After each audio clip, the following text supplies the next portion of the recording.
Hola, buenos días. Mi nombre es Karen Benítez y el día de hoy vamos a hablar sobre la resolución 2674 del 2003. Entonces, ahora vamos a nombrar y explicar los pasos que se deben tener en cuenta a la hora de recibir las materias primas en el lugar de trabajo. Entonces, las condiciones generales para todas las materias primas e insumos de fabricación, así como las actividades de fabricación, preparación, procesamiento, envasado y almacenamiento, deben cumplir con los requisitos descritos en el capítulo para garantizar la inocuidad del alimento. Las materias primas e insumos para las actividades de fabricación, preparación, procesamiento y envase deben cumplir con los siguientes requisitos. La recepción de materias primas debe realizarse en condiciones que eviten su contaminación, alteración y daños físicos y deben ser debidamente identificadas de conformidad con la resolución 5109 del 2005 o las normas que modifiquen o condicionen o sustituyan, y para el caso de los insumos deben cumplir con la resolución 1506 del 2011 según corresponda, o las normas que las modifiquen o sustituyan. El siguiente es que todas las materias primas deben poseer una ficha técnica, las cuales deben ser a disposición de la autoridad sanitaria competente cuando ésta lo requiera. Las materias primas o insumos deben ser inspeccionados previo al uso, clasificado y sometido a análisis de laboratorio cuando así se requiera, para determinar si cumplen con las especificaciones de calidad establecidas al efecto, y es responsabilidad de la persona natural o jurídica propietaria del establecimiento garantizar la calidad e inocuidad de las materias primas o insumos. Las materias primas se someterán a la limpieza con agua potable o otro medio adecuado o de ser requerido, y se le aplica a descontaminación previa a su incorporación en las etapas sucesivas del proceso. Las materias primas conservadas por congelación se requieren ser descongeladas previo al uso. Deben descongelarse a una velocidad controlada para evitar el desarrollo de microorganismos y no poder regenerarlas. Las materias primas o insumos que requieran ser almacenadas antes de entrar a las etapas de proceso deben almacenarse en sitios adecuados que eviten la contaminación y alteración. Los dispositivos de materias primas y productos terminados ocuparán un espacio independiente, salvo en aquellos que en caso de juicio de la autoridad sanitaria competente no estén en peligro de contaminación para los alimentos. Las zonas donde se reciben o se almacenan las materias primas estarán separadas de las distintas a la elaboración o el embarazado o el producto final.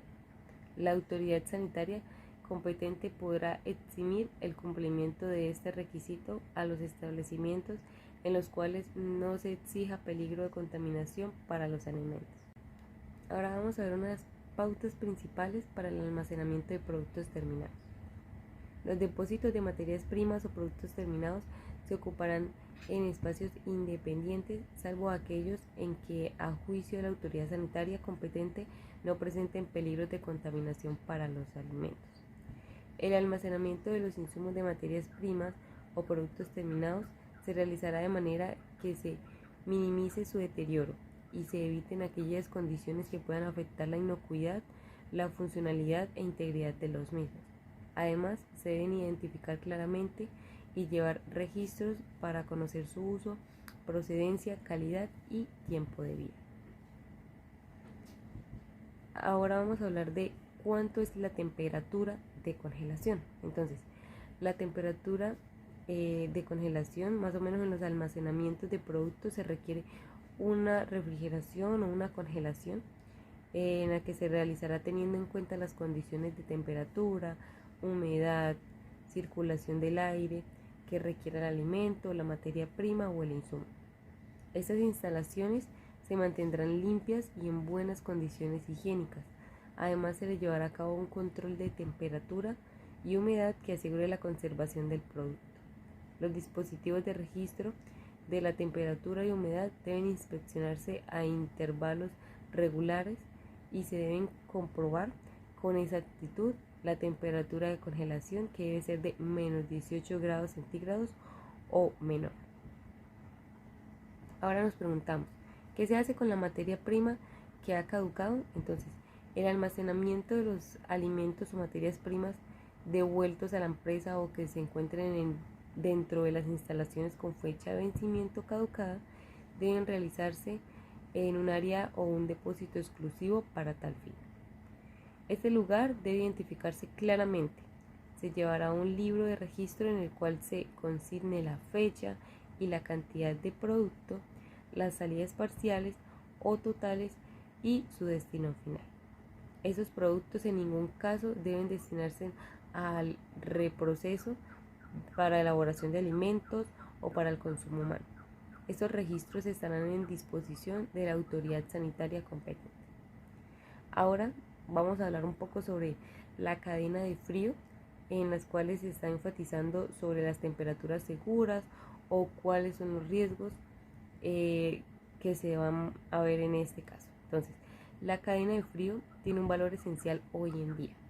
Si analizamos nuestro consumo diario de alimentos variados de lo habitual, es que la gran mayoría de ellos sean perecederos, como las carnes, los pescados, las frutas y las verduras, resultando por tanto fundamental que se garantice la inocuidad de estos, evitando así posibles problemas de salud. Entonces, ¿por qué es importante la cadena de frío?